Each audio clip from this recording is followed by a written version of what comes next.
안녕하십니까. 아파트 단지 건설로 인한 초등학교 보행 접근성 변화 양상 분석, 재정비 촉진 지구내 게이티드 커뮤니티를 중심으로를 주제로 발표를 진행할 서울시립대학교 도시공학과 석사과정 김규리입니다.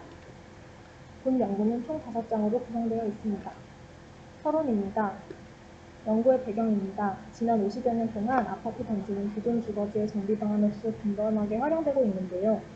이는 제한된 재원으로 기존 주거지가 갖고 있는 기반시설 정비 및 밀도 관리의 문제를 해결할 수 있는 효율적인 방법이기 때문입니다.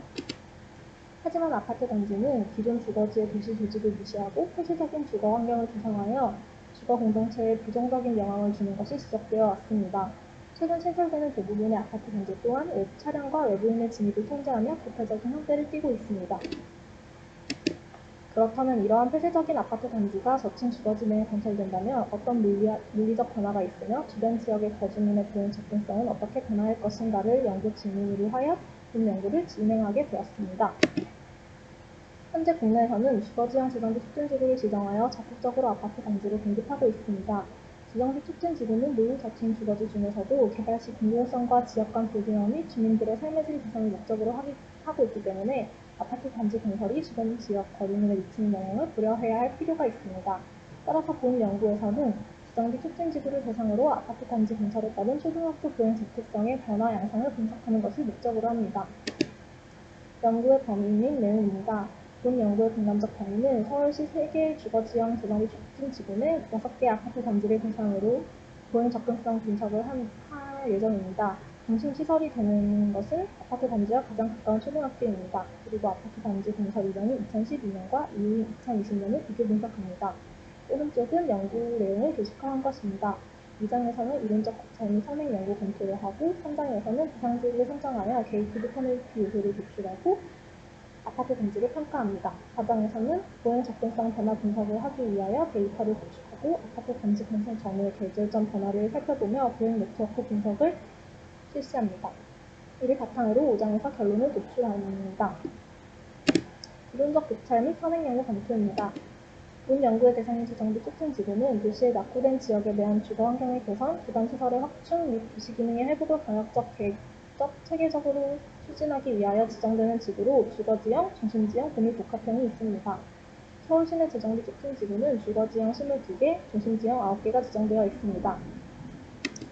게이티드 커뮤니티란 주거단지 입구에 게이트와 게이트 컨트롤 시스템, 그리고 단지 주변을 두르는 담에 의해 폐쇄적인 영향성을 제공하는 커뮤니티를 의미합니다. 국내에서는 1990년대 게이트 컨트롤 기술의 발달로 자연스럽게 주거단지에 보편화되었습니다. 정원목의 연구에서는 한국형 게이티드 커뮤니티 유형을 3가지로 소개하였는데 본 연구에서는 아파트 단지를 대상으로 하였습니다. 그리고 아래 표에서 볼 수 있듯 한국 아파트 단지의 변천 과정은 지난 50여 년 동안 우리나라 아파트 단지는 선망의 대상이었으며 고급화를 거치며 폐쇄성이 강화되었다는 것을 알 수 있습니다.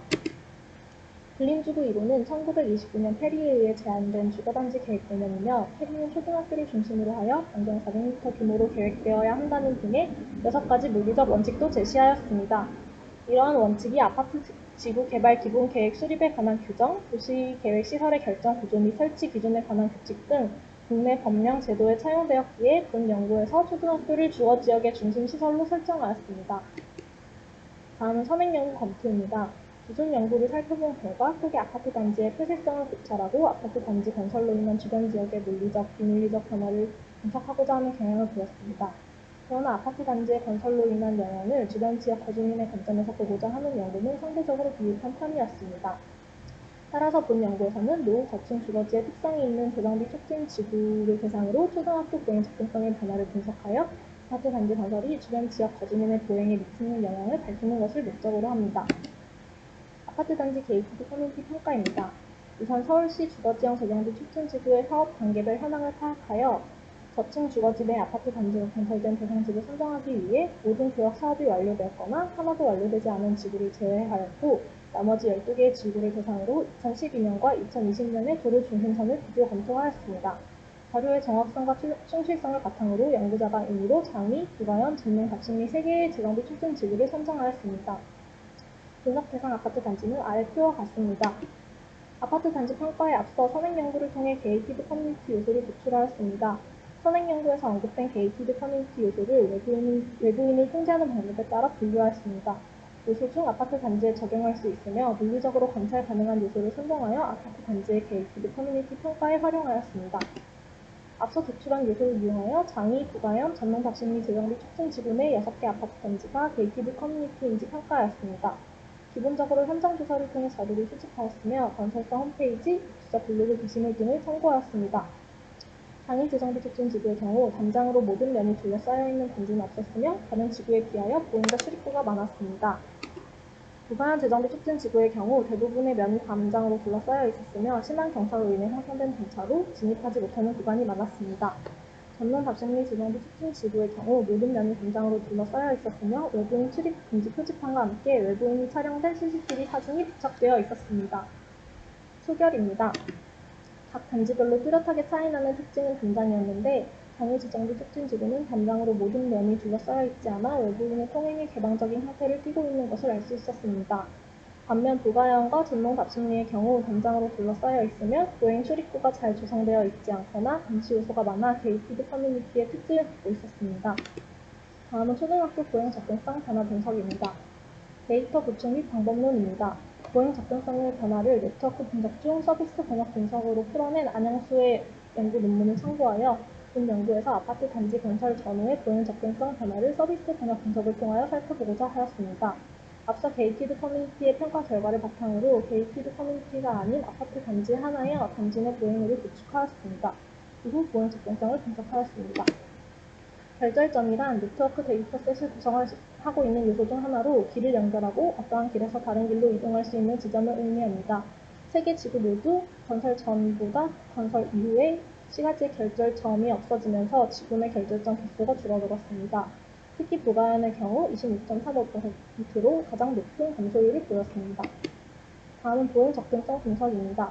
재정비 촉진 지구 내 초등학교를 중심시설로 하여 서비스 번역 분석을 실시하였습니다. 초등학생의 보행 속도를 민기정의 연구에서 참고하였으며 5분, 10분, 20분, 30분 동안 도달할 수 있는 권역을 분석하여 면적을 산출하였습니다.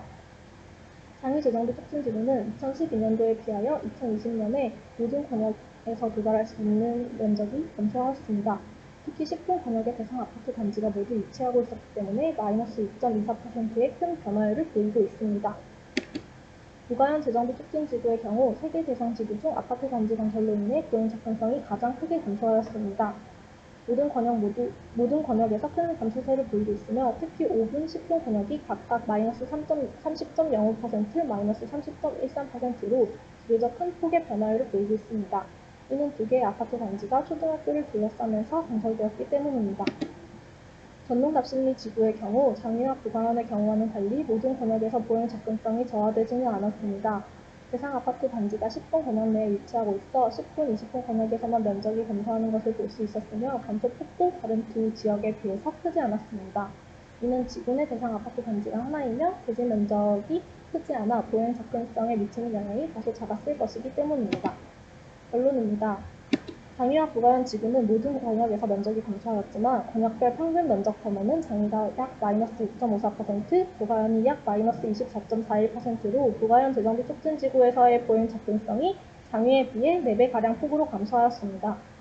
이는 장위 지구가 개방적인 특성을 가진 반면 부가형 재정비 촉진 지구가 게이티드 커뮤니티의 특성을 가져 외부인의 통행이 어렵기 때문입니다. 전동 답심리 재정비 촉진 지구의 경우 아파트 단지가 게이티드 커뮤니티의 특성을 갖고 있기는 하지만 같은 게이티드 커뮤니티 아파트 단지가 위치한 부가현에 비하여 감소폭이 작았습니다. 따라서 대규모 아파트 단지의 개발을 지향해야 하며 대규모 아파트 단지의 개발이 필요할 경우에는 외부의 개방적인 형태로 단지가 계획되어야 한다는 시사점을 도출할 수 있었습니다. 본 연구는 세계 지구를 대상으로 하였기 때문에 결과를 지나치게 일반화하기는 어려우며 보행 네트워크 분석 시 도로의 위계와 지형에 대한 별도의 고려가 없었다는 한계가 있습니다. 하지만 본 연구를 바탕으로 앞으로 분석 방법론을 보완하고 분석 대상을 확대하여 향후 더욱 의미 있는 연구가 수행될 것으로 기대합니다. 이상 발표를 마치겠습니다.